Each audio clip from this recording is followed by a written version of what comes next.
Hello friends, आज मैं आपको बताऊंगा कहीं आपके पशुओं में विटामिन बी12 की कमी तो नहीं। कैसे पता करें कि यदि आपके पशु में विटामिन बी12 की कमी है, क्योंकि यदि आपके पशु में विटामिन बी12 की यदि साइनोकोबालामिन की यदि कमी होगी तो आपके पशुओं में बहुत ही ज़्यादा आपके पशुओं का नुकसान भी हो सकता है। और कई बार आपके पशुओं में इसकी दिक्कत की वजह से कई इस तरह के जो सिम्टम्स या रोग आपके पशु में देखने को मिलते हैं, इसलिए आपके पशुओं में विटामिन बी12 का होना ज़रूरी है। वैसे भी यदि आपके पशु में रूटीन विटामिन बी12 यानी प्रतिदिन आपके पशु को मिलना भी बहुत ही ज़्यादा ज़रूरी है। ऐसा नहीं है कि यदि आपके पशु में एक बार विटामिन बी12 मिल गई तो आप 1 महीने बाद में उसे दे दें। कंटिन्यूटी पर डे आपके पशुओं को विटामिन बी12 मिलनी चाहिए। वैसे विटामिन बी12 होती है आपके पशु में जिस तरह से यदि आप कोई दाना मिश्रण दे रहे हैं, कोई आहार दे रहे हैं, उसमें भी आपके पशुओं को मिलती है। लेकिन इसकी कमी क्या होती है, इसके बारे में और इसके लिए आपको देना क्या चाहिए यदि आपके पशु में इस तरह की दिक्कत हो जाए तो, और विटामिन बी12 की पूर्ति कैसे कर सकते हैं, डिटेल से बताया जाएगा। वीडियो को स्किप करके मत पूरा देखना। जो चैनल पर अभी नए आए हैं तो पहले आप इस चैनल को सब्सक्राइब कर लें, साथ में बेल आइकन और आल वाला ऑप्शन दबाएं, क्योंकि इस चैनल पर आपको बहुत ही सही और सटीक जानकारी के साथ वीडियो दी जाती है। देखो, जब भी यदि आपके पशु विटामिन बी12 की कमी से आपके पशु में एक तो क्या है कि ब्लड में यानी आरबीसी की मात्रा है वह डाउन होती जाती है, जिससे हीमोग्लोबिन की मात्रा कम होती जाती है और आपके पशु में एनीमिया हो सकता है।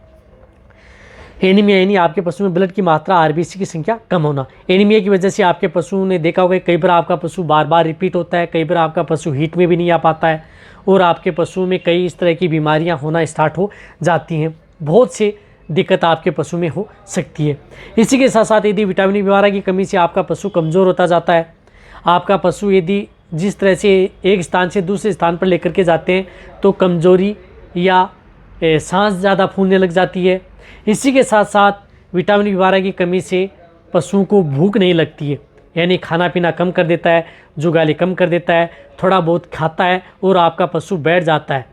इसी के लंबे समय तक आपका पशु खड़ा भी नहीं रह पाता है। कई बार यदि आपके पशु में विटामिन बी12 की कमी से जो मेटाबॉलिक डिजीज़ है उसका भी आपके पशु में शिकायत होने लगना स्टार्ट हो जाती है, यानी विटामिन बी12 की कमी से मेटाबॉलिज्म से होने वाले जो क्रियाएं हैं वह भी गड़बड़ा जाती है। और साथ साथ और बताना चाहता हूं कि इस विटामिन बी12 की कमी से न्यूरो से संबंधित कोई भी दिक्कत पशुओं में देखने को मिलना स्टार्ट हो जाती है। आप न्यूरो के अंदर आपने देखा होगा कई बार यदि डाउन नर्स काउ सिंड्रोम, पशु बैठ जाता है, खड़ा नहीं हो पाता, इस तरह की दिक्कत, तब देख लेना चाहिए कि पशु में विटामिन बी12 की कमी हो गई है।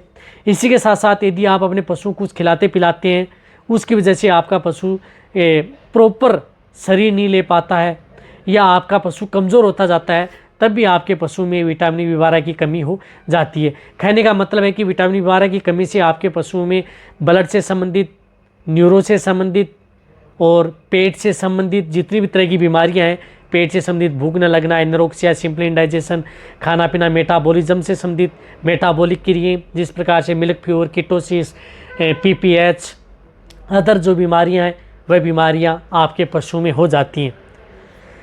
रही बात विटामिन बी12, जो क्या होती है कि पानी में घुलनशील विटामिन होती है, जो कि क्या पानी में घुलनशील जो विटामिन होती हैं वह आपके पशुओं के शरीर के अंदर ज़्यादा समय तक इकट्ठी नहीं रह सकती, यानी इस लंबे समय तक शरीर में रह नहीं सकती, क्योंकि उन्हें प्रतिदिन की ज़रूरत होती है। रही बात यदि उनकी डोज यदि ज़्यादा भी लग जाती है तो पानी के साथ यानी मूत्र के साथ पानी में घुल करके बाहर आ जाती हैं। तो विटामिन बी12 के लिए आप अपने पशुओं को कौन कौन से किस तरह से दे सकते हैं। विटामिन बी12 के तौर पर विटामिन के जो लिक्विड आते हैं वह भी आप अपने पशुओं को दे सकते हैं। साथ साथ में कई इस तरह के जो इंजेक्शन आते हैं वह भी आप अपने पशुओं को दे सकते हैं। एक और बताना चाहता हूं कि विटामिन बी12 की कमी की वजह से आपके पशुओं में बड़ी बड़ी बीमारियां भी हो सकती हैं। उसके बाद में कई बार आपके पशुओं में यदि उसका ट्रीटमेंट नहीं मिल पाता है तो आपका पशु धीरे धीरे कमज़ोर होकर के ख़त्म भी हो सकता है। बहुत से इस तरह के पशु देखे गए हैं। यदि उन पशुओं में जो न्यूरो से संबंधित कई दिक्कत हो जाती है तो उसमें विटामिन बी12 डिफिशिएंसी हो जाती है। रोमन में कोई इस तरह की दिक्कत हो गई तो हो जाती है, तो लंबे समय तक चलती रहती है तो दिक्कत बहुत ज़्यादा हो जाती है। तो इसके तौर पर शुरुआती तौर पर आप क्या कर सकते हैं घर पर, तो आप लिक्विड दे सकते हैं। लिक्विड में मैं आपको बताऊँ जिस प्रकार से मैनकाइंड की आती है न्यूरोकाइन प्लस, ये विटामिन दे सकते हैं। बड़े पशु में 50 ml सुबह और 50 ml शाम। बहुत ही ज़्यादा जिनका बॉडी वेट है 400-500 kg है तो 100 ml सुबह, 100 ml शाम। छोटे हैं तो 20 ml आप दे सकते हैं, या इनकी जगह जिस प्रकार से मिकोवेट अक्सल दे सकते हैं। इससे भी विटामिन B12 होता है और अच्छा रिजल्ट आपके पशु में देखने को मिलता है। यदि इस तरह की दिक्कतें यदि आपके पशु में हो जाए, कमजोरी या अदर जो मैंने जो दिक्कतें बताई हैं वह हो जाती हैं, तो आप अपने पशुओं में ये ज़रूर दे सकते हैं। इसी के साथ साथ कई इस तरह के जो लिवर टोन आते हैं उसमें भी विटामिन B12 आती हैं, जिसके अंदर आयरन है, विटामिन्स हैं, वह भी आप अपने पशुओं को दे सकते हैं। और बहुत सी इस तरह से मल्टीविटामिन्स आती हैं, उनका भी प्रयोग आप अपने पशुओं में करवा सकते हैं यदि आपके पशु में इस तरह की दिक्कत हो गई है। तो जो मैंने उदाहरण के तौर पर बताया कि इस तरह की जो मल्टीविटामिन्स आती हैं वह आप अपने पशु को दे सकते हैं। यदि आपका पशु प्रेग्नेंट है तो भी दे सकते हैं, नॉन प्रेग्नेंट है तो भी दे सकते हैं, छोटा है तो भी दे सकते हैं, बड़ा है तो भी दे सकते हैं। इसी के साथ साथ आप अपने पशुओं में कुछ इस तरह के जो जल्दी यदि आप रिजल्ट लेना चाहते हैं तो इंजेक्शन का भी प्रयोग आप अपने पशुओं में करवा सकते हैं। अब इंजेक्शन के तौर पर मैं बताऊं तो जिस तरह से बेलामाइल इंजेक्शन आता है, इसके अंदर भी विटामिन B12 आता है, B complex liver extract with vitamin B12। तो ये इंजेक्शन भी आप अपने पशुओं को जो लार्ज एनिमल्स हैं उन्हें 10 ml पर डे के हिसाब से लगातार 5 से 6 दिन दे सकते हैं। छोटे हैं तो उन्हें 5 से 7 ml, और बहुत ही ज़्यादा छोटे हैं तो 2 से 3 ml। या उनकी जगह यदि आप जो हाविट प्लस मल्टीविटामिन इंजेक्शन आता है, इस इंजेक्शन का भी प्रयोग कर सकते हैं। इसकी भी डोज जो लार्ज एनिमल्स हैं उनमें 10 ml से लेकर के 15 ml इंट्रामस्कुलर, ये भी उन पशुओं को कंटिन्यूटी 4 से 5 से 6 दिन आप इस इंजेक्शन का प्रयोग कर सकते हैं। मीडियम साइज़ के 7 से 8 ml, छोटे हैं तो 2 से 3 ml। इस तरह के जो इंजेक्शन है उनका भी प्रयोग आप अपने पशु में पशु चिकित्सक के द्वारा करवा सकते हैं।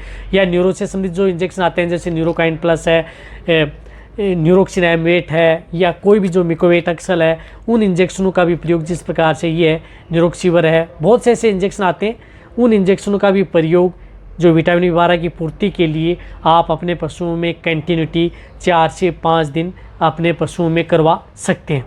यदि आपका पशु स्वस्थ है, लग रहा है कि आपका पशु स्वस्थ है, लेकिन आपको लगा कि इसमें एनीमिया है, ब्लड में कमी आ रही है, या आपका पशु कमज़ोर होता जा रहा है, तो भी आप अपने पशुओं को जो ये इंजेक्शन है ये लगवा सकते हैं। इन इंजेक्शनों का भी कोई साइड इफेक्ट आपके पशु में देखने को नहीं मिलता। रही बात जो मैंने जो लिक्विड बताएं वह भी यानी बहुत ऐसे स्रोत आते हैं वेटरनरी के अंदर जिनमें विटामिन B12 आता है, वह दे सकते हैं।